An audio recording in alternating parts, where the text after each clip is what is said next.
नमस्कार, 20 मिनट 20 खबर में आपका स्वागत है। आपके साथ मैं हूं स्वप्निल। बुलेटिन में आपको प्रदेश से लेकर देश के अलग अलग हिस्सों की खबरें दिखाएंगे और यह भी बताएंगे कि दुनिया भर में क्या कुछ चल रहा है। तो चलिए शुरू करते हैं 20 मिनट में 20 खबरों का सिलसिला। सबसे पहले खबर अपने प्रदेश राजस्थान की। राज्यपाल कलराज मिश्र के अभिभाषण से 9 फरवरी से विधानसभा के बजट सत्र का आगाज हो गया। बताया जा रहा है कि राज्य सरकार पहली बार अलग से कृषि बजट पेश करने जा रही है। गौरतलब है कि 2023 के आखिर में राजस्थान में विधानसभा चुनाव होने हैं। ऐसे में राज्य के विधानसभा चुनाव को देखते हुए गहलोत सरकार का फोकस बजट से सीधा आम जनता को साधने पर रहेगा। वहीं बजट में बेरोजगारी और महिलाओं के लिए कुछ विशेष ऐलान भी किए जा सकते हैं। इसके अलावा बीजेपी रीट पेपर लीक और किसानों की कर्ज माफी के मुद्दे पर भी सरकार को घेरने की तैयारी में है। विधानसभा के बजट सत्र को लेकर माना जा रहा है कि इस बार भारी हंगामा होने के आसार हैं। मिली जानकारी के मुताबिक पक्ष और विपक्ष ने एक दूसरे को घेरने के लिए दर्जन भर मुद्दों की तैयारी की है। जहां बीजेपी कांग्रेस सरकार को प्रदेश की बिगड़ती कानून व्यवस्था, रीट पेपर लीक मामला, भ्रष्टाचार और महिलाओं के खिलाफ बढ़ रहे रेप के मामलों पर घेरने की तैयारी में है। वहीं कांग्रेस सरकार बीजेपी को देश में बढ़ती महंगाई, बेरोजगारी के मुद्दे पर घेर सकती है। कांग्रेस सरकार हर मुद्दे पर विधानसभा में चर्चा करने को तैयार है। पहले दिन सूरतगढ़ एमएलए राम प्रताप कासनिया बैनर पहनकर पहुंचे। देश की निजी क्षेत्र की अग्रणी कंपनी रिलायंस इंडस्ट्रीज और राजस्थान सरकार के बीच हुए इस एलओआई से मरुधरा में विकास को पंख लगने की उम्मीद है। इन्वेस्ट राजस्थान समिट 2022 के तहत अक्षय ऊर्जा क्षेत्र में मरुधरा की ये बड़ी छलांग है। मुख्यमंत्री अशोक गहलोत और उद्योग मंत्री शकुंतला रावत की मौजूदगी में इस एलओआई पर हस्ताक्षर हुए। सीएम गहलोत ने कहा कि इस बड़े निवेश के जरिए मरुधरा में रोजगार के नए आयाम खुलेंगे। बहुत वक्त लगा, कई प्रयोग हुए, फेल होते गए। अब जाके मैं समझता हूँ कि मुझे तसल्ली हो रही है कि अब जो सिंगल शॉप की जो बात की गई है, वन स्टॉप शॉप की, उसके माध्यम से अब हमारा इन्वेस्टमेंट बढ़ेगा। अभी बोर्ड ऑफ इन्वेस्टमेंट की मीटिंग भी अब और होने वाली है थोड़े दिन बाद में। तो इस प्रकार से माहौल अच्छा बनता है। डूंगरपुर जिला मुख्यालय पर शहर से मांडवा गांव के पास ऐतिहासिक घाटी तालाब का अस्तित्व खतरे में है। भूमाफिया के लोग तालाब में मिट्टी का भराव करते हुए प्लॉट काटने का काम कर रहे हैं। मांडवा पंचायत के ग्रामीणों के विरोध के बावजूद बेखौफ भूमाफिया के लोग बाज नहीं आ रहे। डूंगरपुर के सीमा के अंदर कंस्ट्रक्शन चालू है। पहाड़ खोद के तालाब भर रहे हैं और तालाब की पेटी की जमीन पर और आवक जावक के रास्तों पर कंस्ट्रक्शन चल रहा है। और ये जो हमारा पुराना सदियों से बाप दादाओं का बना हुआ तालाब है, इस तालाब में हमारे पशु पक्षी पानी पीते हैं और हमारे जो भी सामाजिक कार्यक्रम होते हैं वो भी यहाँ पर ही होते हैं। लेकिन अभी कुछ समय से यहाँ पर भूमाफिया है जो अपना गाँव की बिना अनुमति से। मिली जानकारी के मुताबिक डूंगरपुर और मांडवा पंचायत की सीमा पर घाटी तालाब है। बारिश के दिनों में तालाब लबालब हो जाता है। इसका फायदा आसपास के ग्रामीणों को मिलता है, लेकिन कुछ दिनों से भूमाफिया के लोग सक्रिय हैं। ग्रामीणों ने जिला प्रशासन से कार्रवाई की मांग की है और कार्रवाई नहीं होने पर उग्र आंदोलन की चेतावनी दी है। हालांकि इस मामले में ग्राम पंचायत और राजस्व विभाग समेत नगर परिषद की चुप्पी पर भी सवाल खड़े हो रहे हैं। भारत पाकिस्तान सीमा से सटे सीमावर्ती इलाकों में पाकिस्तान के तस्कर नशे की खेप पहुंचा रहे हैं। आलम यह है कि गत 27 साल में पाकिस्तान ने भारत में 146 किलो हेरोइन भेजी है, जो विभिन्न सुरक्षा एजेंसियों ने पकड़ी है। पंचला गांव से 14 किलो 74 ग्राम हेरोइन बरामद की है। पुलिस अधिकारियों ने बताया कि जब्त हेरोइन की अंतर्राष्ट्रीय बाजार में कीमत 35 करोड़ रुपए आंकी गई है। जब पूरी खोजबीन की तो उनकी एसओजी की इत्तला पे वहाँ पे 14 किलो 740 ग्राम हेरोइन मिली है। 2 प्रकार की है, ज़्यादा अच्छी क्वालिटी की, एक उससे थोड़ी वैसी है और उसमें मुकदमा दर्ज किया जा रहा है। मुकदमा दर्ज हो गया है और अनुसंधान एसओजी द्वारा किया जाएगा। गौरतलब है कि तस्करी के खिलाफ राजस्थान पुलिस एक्शन मोड में है और लगातार मुहिम भी चला रही है। हाल ही में जोधपुर में भी मादक पदार्थों की तस्करी के मामले में पुलिस ने बड़ी कार्रवाई की थी। यहाँ मादक पदार्थों की तस्करी रोकने के लिए स्पेशल टीम बनाई गई है। टीम ने सूचना मिलने के बाद कार्रवाई करते हुए 416 किलो अवैध डोडा पोस्त बरामद किया था। मादक पदार्थ 2 लग्जरी गाड़ियों में रखकर सप्लाई किया जा रहा था। पुलिस ने कार्रवाई कर गाड़ियों को भी जब्त कर लिया था। गौरतलब है कि अफगानिस्तान से पाकिस्तान के रास्ते अंतर्राष्ट्रीय तस्कर सक्रिय हैं, जो राजस्थान पंजाब बॉर्डर से हेरोइन भारत में मंगवाते हैं और उसकी देश भर में आपूर्ति करते हैं। मटर की पैदावार के लिए प्रदेश ही नहीं बल्कि देश के प्रमुख शहरों की मंडियों में अपनी छाप छोड़ चुके बूंदी के बड़ा नया गांव क्षेत्र में इस बार गोल्डन किस्म की मटर किसानों के लिए सोना बरसा रही है। हिंडोली क्षेत्र में मटर की बम्पर पैदावार होने से मंडी में रोज 5000 बोरी आ रही है, लेकिन किसान घाटे का रोना रो रहे हैं। बहुत अच्छा है लेकिन पैदावार सही नहीं निकलती। क्या कारण है? बारिश से नुकसान हो गया। तो कितना नुकसान हो गया? करीब देख लो, पिछले साल 25-30 कुंटल बीघा का निकलता था। हाँ। ये बार 10-12 कुंटल बीघा का निकल रहा है। हाँ, तो खर्चा नहीं निकल पा रहा हाँ। एक और किसान व्यापारियों पर शोषण का आरोप लगा रहे हैं, जिसे व्यापारी सिरे से खारिज कर रहे हैं। 19 रुपए 20 रुपए। अच्छा, तो बढ़िया मिल रहा है भाव अच्छा है। तो किसानों का कहना है कि जो इनका शोषण किया जा रहा है, ज्यादा तुलाई की जा रही। ज्यादा तुलाई देखो, किसान है ये तो कह सकते हैं। परमाणु नगरी पोखरण में अंतर्राष्ट्रीय मरु महोत्सव 2022 हौसलों की नई उड़ान थीम पर आयोजित होगा। मरु महोत्सव को सफल बनाने के लिए प्रशासनिक अधिकारी पूरे होमवर्क के साथ मिनट टू मिनट कार्यक्रम की तैयारियों में जुट गए हैं। पोखरण हाई स्कूल मैदान में महोत्सव के कार्यक्रमों का आयोजन होगा। यहां अधिकारियों की टीम व्यवस्था बनाने में लगी हुई है। स्थानीय विधायक और कैबिनेट मंत्री सालेह मोहम्मद पूरी व्यवस्था की मॉनिटरिंग कर रहे हैं। मरु महोत्सव के प्रभारी राजेश बिश्नोई ने बताया कि प्रशासन पूरी मेहनत के साथ मरु महोत्सव को सफल बनाने के लिए बैठकें करके तैयारियां कर रहा है। तो इसके तहत अभी हमने पिछले 2-3 दिनों में लगातार मीटिंग्स करके जनप्रतिनिधियों के साथ, हमारे ब्लॉक लेवल ऑफिसर्स के साथ, तो उसमें ये तय किया गया है कि 13 तारीख को मॉर्निंग में इसकी शुरुआत शोभा यात्रा से होगी, जो 9 बजे सुबह सालम सागर तालाब से, और जहाँ कार्यक्रम आयोजित किया जाना स्कूल ग्राउंड तक उसका आयोजन किया जाएगा। प्रशासन पूरी तरह से तैयारियों में जुटा हुआ है और हमें भी ये निर्देश है शहर को साफ सुथरा बनाए रखने में, और जो भी उसकी व्यवस्थाएं हैं और उसमें नगर पालिका पूरा सहयोग दे रही है, और आम जन से भी अपील है शहर को साफ सुथरा स्वच्छ बनाए रखें। गौरतलब है कि उदयपुर के मावली कस्बे के राखियावाल गांव में उस समय हड़कंप मच गया जब राज्य पशु ऊंट एक कुएं में गिर गया। कुछ ही देर में बड़ी संख्या में ग्रामीण मौके पर जमा हो गए। सूचना पर मौके पर पहुंचे रेस्क्यू दल ने करीब 5 घंटे की कड़ी मशक्कत के बाद कुएं से ऊंट को बाहर निकाला। बताया जा रहा है कि राखियावाल गांव में ऊंट पानी पीने के लिए कुएं के पास गया था। इसी दौरान अचानक ऊंट कुएं के अंदर गिर गया। ऊंट के कुएं में गिरने की सूचना गांव में आग की तरह फैल गई और मौके पर बड़ी संख्या में ग्रामीण जमा हो गए। ग्रामीणों ने इसकी सूचना ग्राम सचिव और सरपंच को दी। इस पर सरपंच रेस्क्यू दल के साथ कुएं पर पहुंचे। रेस्क्यू दल ने मौका मुआयना कर ऊंट को बाहर निकालने के लिए क्रेन मंगवाई। करीब 1 घंटे बाद मौके पर आई क्रेन की सहायता से रेस्क्यू दल ने ऊंट को बाहर निकालने के लिए प्रयास शुरू किए, लेकिन वो सफल नहीं हो पाए। हालांकि लगातार किए जा रहे प्रयास के बाद रेस्क्यू दल को करीब 5 घंटे बाद ऊंट को कुएं से बाहर निकालने में सफलता मिल गई। इस दौरान वहां मौजूद ग्रामीणों ने भी रेस्क्यू में मदद की। गनीमत रही कि कुएं में गिरने के बाद भी ऊंट को किसी तरह की चोट नहीं लगी। कोटा में बन रहे चंबल रिवर फ्रंट पर दुनिया की सबसे बड़ी घंटी का निर्माण किया जा रहा है। निर्माण के साथ ही Guinness book of world record में 3 रिकॉर्ड इसके नाम हो रहे हैं।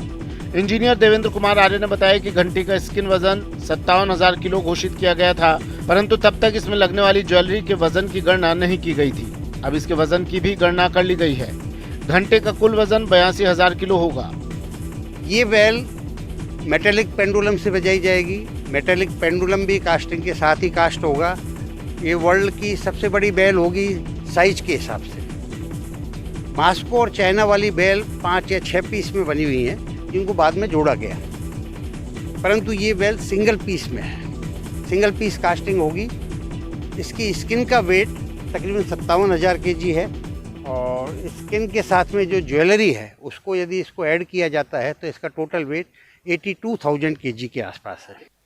आर्किटेक्ट अनूप बरतिया ने बताया कि विश्व की सबसे बड़ी इस घंटी की ज्वेलरी दिखने में तो ज्वेलरी है, लेकिन वास्तव में वो इस घंटे की मजबूती के लिए दी गई है, क्योंकि बिना मजबूती के इसका टूटना निश्चित था। इसलिए इसकी स्ट्रेंथ को ज्वेलरी का डिजाइन देकर इसका लुक चेंज किया गया है, जो काफी आकर्षक है। बूंदी के नैनवा पंचायत समिति की ग्राम पंचायत बांसी को ODF प्लस के मॉडल पंचायत के रूप में विकसित किया जा रहा है। पंचायत को ODF प्लस मॉडल पंचायत बनाने के लिए जिला कलेक्टर ने 10 लाख रुपए का अतिरिक्त बजट दिया है। बांसी में 90% से अधिक घरों में शौचालय का निर्माण करवाया जा चुका है। पूरे गांव में इंटरलॉकिंग, सीसी सड़क और नालियों का निर्माण हो चुका है। कचरा गाड़ी सूखे और गीले कचरे का संग्रह कर रही है। नियमित घर घर से कचरा संग्रहण होता है कि अपने डस्टबिन रखे कचरा उसी में डाले। सुबह ट्रैक्टर आता है, उसमें सब लोग घर घर से कचरा उसमें डालते हैं और एक चिन्हित स्थान पर हम उसका पहले यहाँ पे तलाई थी, अब बढ़िया बन गया।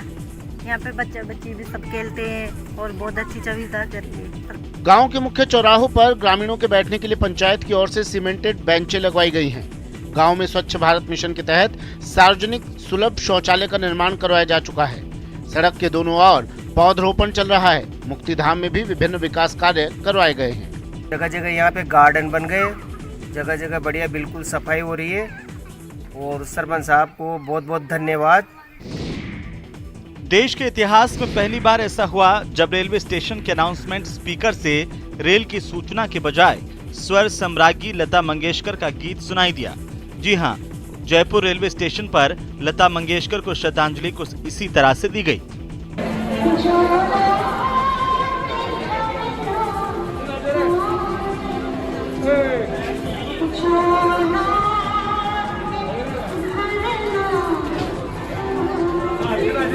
रोजमर्रा की रेलवे की खबरों को लेकर जब न्यूज 18 राजस्थान के संवाददाता रेलवे अधिकारी से बात कर रहे थे, तभी न्यूज 18 ने रेलवे को सुझाव दिया कि क्यों न रेलवे स्टेशन पर अनाउंसमेंट स्पीकर पर स्वर कोकिला का गीत बजाया जाए। रेलवे ने इस सुझाव को फौरन मान लिया।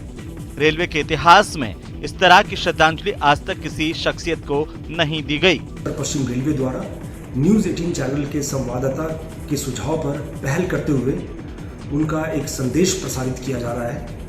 यह उत्तर पश्चिम रेलवे के प्रमुख स्टेशनों पर प्रसारित किया जा रहा है, जो कि एक श्रद्धांजलि है भारतीय रेल की तरफ से लता मंगेशकर जी को। कोबरा का नाम सुनते ही खौफ और मौत की तस्वीर आंखों के सामने आ जाती है, लेकिन भारत पाकिस्तान सीमा पर बसे बाड़मेर की एक बेटी प्रियंका चौधरी से कोबरा सरीखे जहरीले सांप भी खौफ खाते हैं। रेगिस्तानी टीले हो या कंक्रीट के जंगल, ये बेटी चंद पलों में ही जहरीले सांपों को पकड़ लेती है। अब तक ये बेटी सैकड़ों सांपों का रेस्क्यू कर चुकी है। अब इस बेटी की ख्वाहिश है कि वो पीवड़ा सांप का भी रेस्क्यू करे। अलावा यहाँ पे रसल वाइपर भी है और सिंध करे, जिसको यहाँ पे पीवड़ा सांप बोलते हैं, उसका मेरी इच्छा है कि मैं उसका रेस्क्यू करूं, पर अभी तक वो हुआ नहीं है। बाड़मेर में प्रियंका इकलौती ऐसी लड़की है जो जहरीले सांपों के साथ न केवल अटखेलियां करती हैं, बल्कि लोगों को सांपों को देखते ही उन्हें मार देने की धारणा को भी बदलने की सीख देती हैं। प्रियंका के मुताबिक सांपों को रेस्क्यू करके उसे अच्छा महसूस होता है। वो चाहती हैं कि इस क्षेत्र में और बेटियां भी आगे आएं। तो मैं चाहती हूँ मेरे साथ और ज्यादा से ज्यादा लोग जुड़े, ताकि हम सांपों का रेस्क्यू कर सके। और सांप सबसे ज्यादा मतलब किसान मित्र कहलाता है, तो जितना हम उसका रेस्क्यू करेंगे और पर्यावरण संतुलन में उसका भी उतना ही बराबर महत्व होता है।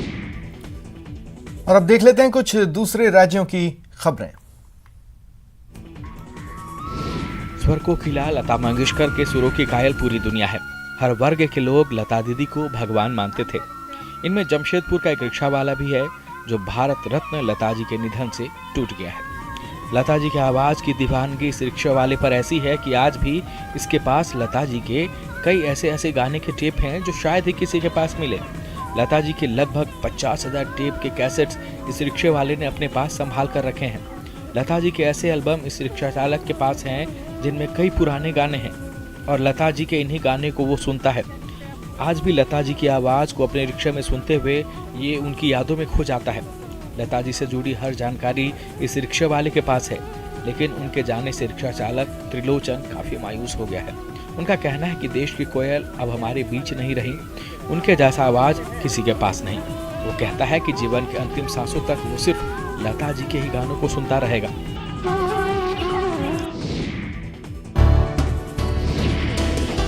बिहार के लोगों के लिए खुशखबरी दरभंगा से आई है। राज्य में पहला तैरता हुआ सोलर बिजली प्लांट दरभंगा में बनकर तैयार हो चुका है। ये पहला तैरता पावर प्लांट जिले के कादिराबाद मोहल्ले के एक तालाब में बनाया गया है। इसके अलावा इसके नीचे मछली का उत्पादन किया जाएगा। तालाब के ऊपर सोलर प्लेट लगाकर सौर ऊर्जा से बिजली का भी उत्पादन होगा। बिजली विभाग के तालाब में बनाए गए प्लांट की क्षमता 2 मेगावाट है, लेकिन सोलर प्लेट लगाकर सौर ऊर्जा से अभी फिलहाल 1.6 मेगावाट बिजली का ही उत्पादन होगा। तालाब के ऊपर सोलर प्लेट लगाने का काम लगभग पूरा हो चुका है। अब इसे अंतिम रूप देने की कोशिश की जा रही है। इस सोलर प्लांट से बनने वाली बिजली को आम लोगों तक पहुंचाया जाएगा। इसके लिए एक विद्युत उपकेंद्र भी बनाए गए हैं। तालाब से बिजली उत्पादन का ये प्रयोग अगर सफल हुआ तो इसे और भी तालाबों में लगाया जाएगा। ये राज्य का पहला फ्लोटिंग सौर ऊर्जा से चलने वाला पावर प्लांट है और जल्द ही लोगों को इसका फायदा मिलने लगेगा। हिमाचल प्रदेश के सोलन का ऐतिहासिक ठोडो मैदान आजकल अपनी बदहाली पर आंसू बहा रहा है। यहां आने वाले खिलाड़ियों को मैदान की खस्ता हालत देखकर बेहद निराशा महसूस हो रही है, लेकिन इस मैदान के सुधार के लिए आज तक कोई पुख्ता कदम नहीं उठाए गए, जिसके चलते मैदान की हालत दिन प्रतिदिन खराब होती जा रही है। जब भी मैं ग्राउंड आता हूँ जी, मेरे को तो बड़ा अजीब जैसा फील होता है, क्योंकि यहाँ के खड्डे, यहाँ गाड़ियाँ अंदर आ रही है। जो हमारा यूथ है जो खेलना चाहता है उसको बढ़िया से वो नहीं मिल रहा है, ग्राउंड नहीं मिल पा रहा है। मैदान में जगह जगह गड्ढे पड़े हुए हैं। बारिश होते ही इनमें पानी भर जाता है, जिसकी वजह से मैदान में खेलना तो दूर, चलना भी बेहद मुश्किल हो जाता है। खिलाड़ी खेलते हुए गड्ढों की वजह से अक्सर गिरकर चोटिल भी हो जाते हैं। वे जिम्मेदारों से ठोडो मैदान की सुध लेने की गुहार लगा रहे हैं। ग्राउंड की मतलब कम से कम महीने में तो एक बार मेंटेनेंस की जाए, इसकी लगभग थोड़ा बहुत ठीक होना चाहिए खेलने के लिए, ताकि क्योंकि हमारे सोलन में एक ही ग्राउंड है हमारे पास में, इसलिए सब यहीं खेलते, तो थोड़ा सा ग्राउंड ठीक होना चाहिए। पर्यावरण संरक्षण के प्रति लोगों में काफी जागरूकता बढ़ रही है। बहुत से लोग अपने अपने अंदाज में इस दिशा में काम कर रहे हैं।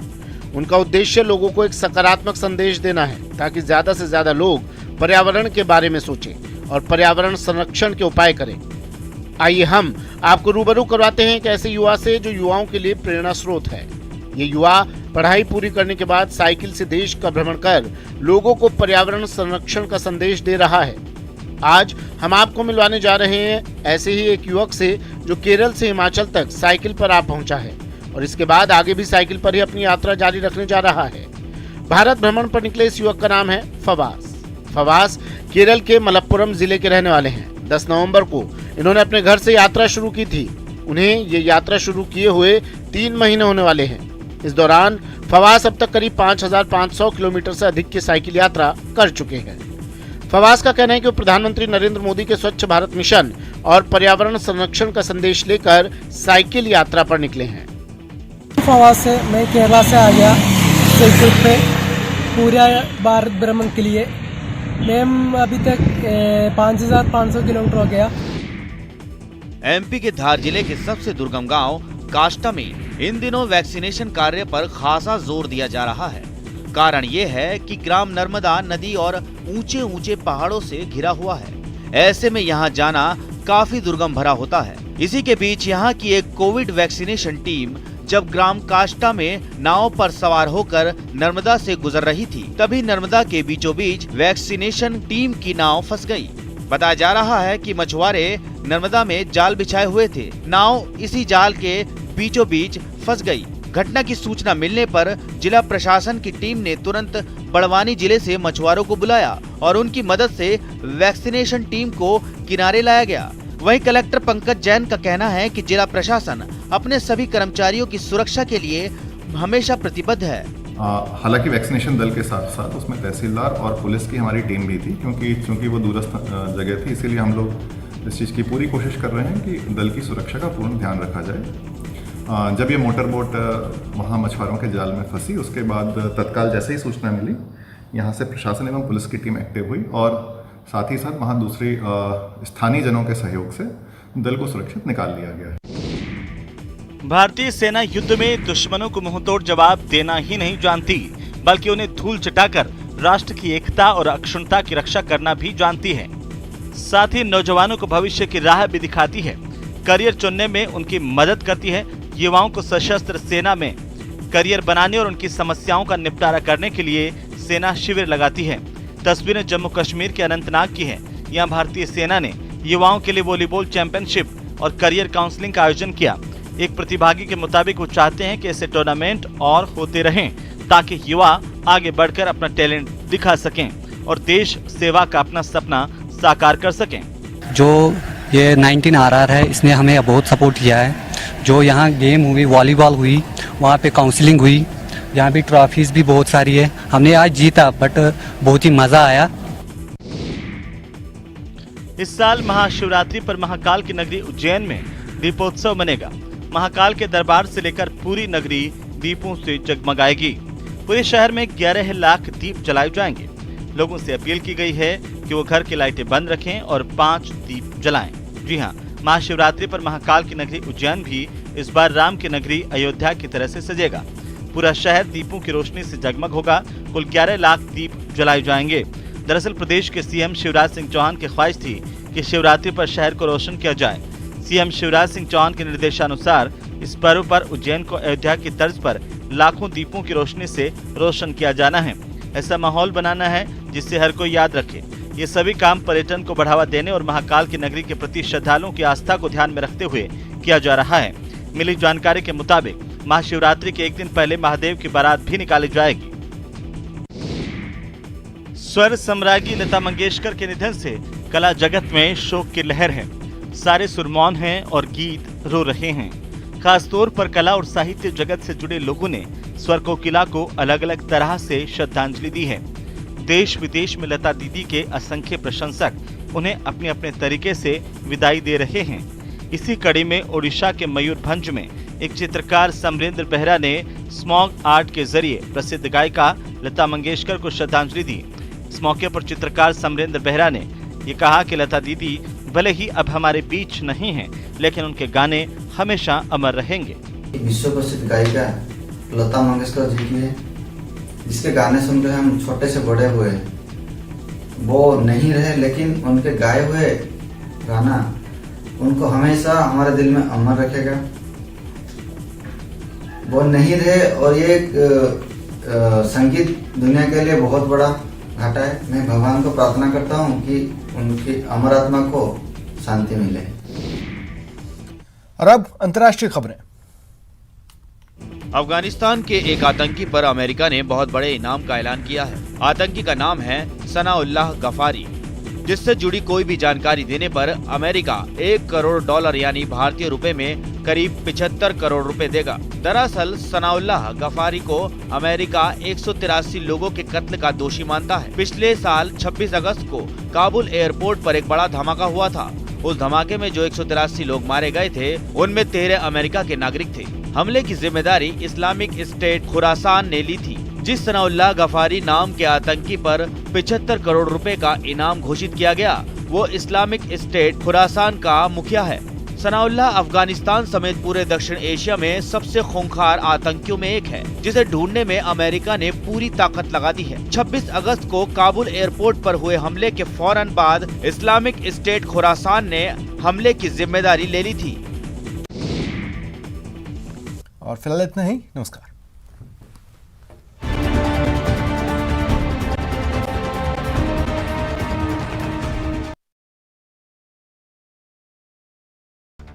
भारत ने चीन पाकिस्तान आर्थिक गलियारा और